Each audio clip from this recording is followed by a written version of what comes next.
এমনি ইয়াসিন হাবিব জানতে চেয়েছেন, কিছু লোক স্বর্ণ এবং রূপা পানিতে ভিজিয়ে বাসায় ছিটায় এ উদ্দেশ্যে যেন তাদের ঘর পবিত্র থাকে, এই আকীদাটা কি সঠিক?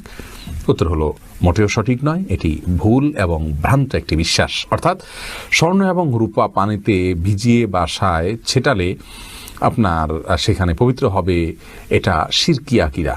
কারণ বাসাকে পবিত্র রাখার জন্য, অনিষ্ট থেকে মুক্ত করার জন্য স্বর্ণ এবং রূপার পানির কোনো পাওয়ার নেই। অতএব এই পদ্ধতির আশ্রয় নেওয়া এটা ঈমানের সঙ্গে সাংঘর্ষিক একটি কাজ। হুমায়রা জাহান জানতে চেয়েছেন, ফজরের সালাতের সময় হওয়ার 10-15 মিনিট আগে সুন্নত সালাত আদায় করা যাবে কিনা? সালাতের ওয়াক্ত হওয়ার আগে করা যাবে না, ওয়াক্ত হতে হবে তারপরে সুন্নত পড়তে হবে।